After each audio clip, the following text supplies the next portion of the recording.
Hey, my name is Gabrielle Ruiz, and I'm going to talk to you about rescue therapies. If you are the caregiver of a loved one with a chronic condition like epilepsy, this video is for you.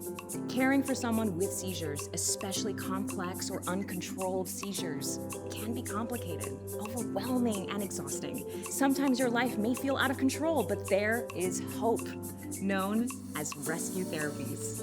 When this video is over, you'll feel more confident, prepared, and in control when managing your loved one's seizures. Seizures are unpredictable. When you're a caregiver, there are so many things to keep track of, and there may be many people involved. A seizure action plan can help you feel more in control. A seizure action plan is a written guide that says what your loved one's seizures look like, what to do when a seizure happens, and when to seek more help. It's a written plan created just for your loved one by your healthcare team. The seizure action plan should always list the daily seizure medications and a rescue medication if one is prescribed. If rescue therapy is needed, the seizure action plan should say why, when, and how to use it. A seizure action plan can help you talk with other people about what to do and what not to do during and after a seizure. I think the best thing to do is to create it with your child's neurologist so that everybody has some input, and then it should be shared with as many people as possible because you're not with your loved one 24/7. When we talk to our healthcare team, and now our son is older, so he's doing this on his own, but when he was young, we made note of this and would provide all these details to our nurse practitioner and the doctor as well. The nurses are critically important and in that whole process as part of the healthcare team as well. How do you share that information? When he was younger, we shared that with his education team, his teachers, his special education teachers, his speech therapists, and as he got older into elementary school with his student peers as well. They knew what to do if Philip had a seizure. I actually have a friend who said to me that if something happens and you're taking your child to the ER and you have this seizure action plan that was created with a doctor, and this is the protocol for addressing this seizure.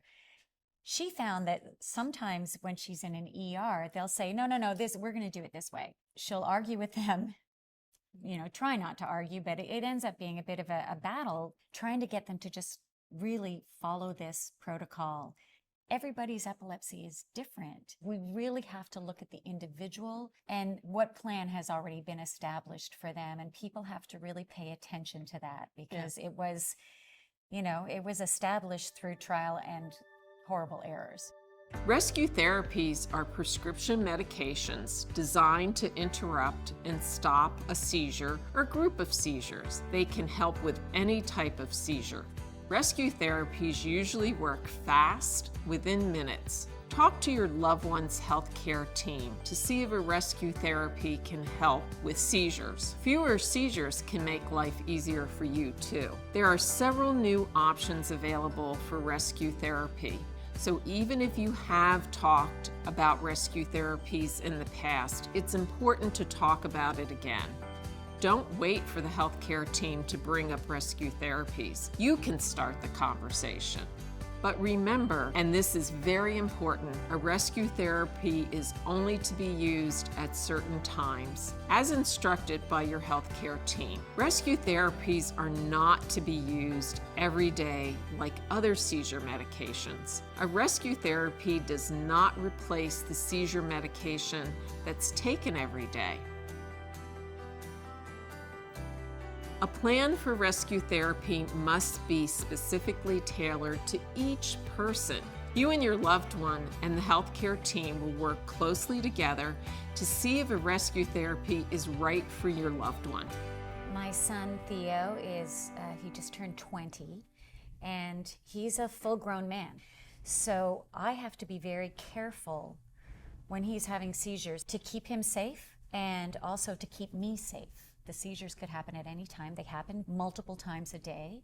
We consider ourselves fortunate that it's maybe only a couple of times a day now, as opposed to 40 and 50 times a day when he was little. It is 24/7 care. My mom is epilepsy. Even if she wasn't feeling good, she didn't want to show us that she wasn't, because we were always like, hey mom, like, are you doing okay? Like, are you good? So our plan, as of right now, she uses the nasal spray. I said, is there something you could prescribe for him that I could give him when it's needed so that he doesn't have to have as many trips to the ER? That's when we first talked about rescue meds, way back then. Good for you. It happened. It was scary. In fact, I used to cry sometimes. I don't cry anymore. I just do what I have to do. And rescue therapies help. It became much less scary and much less worry. I mean, really, we're trying to nip this thing in the bud. We're trying to just get this seizure under control and reestablish whatever it is their baseline normal is. We need a team of people. We need everybody to have buy-in to this plan that's been created. Rescue therapies are typically used when seizures change. For example, if there are more seizures than usual in a given period of time, if there are different kinds of seizures than usual, if a seizure lasts longer, or if seizures happen closer together than usual. Rescue therapies may be used if seizures change during a high-risk time and when something is different from normal. Some people's seizures change when they are more stressed, when they are not getting enough sleep, or when they're sick with an infection or fever. You may pick up on these changes and know when seizures are more likely to happen.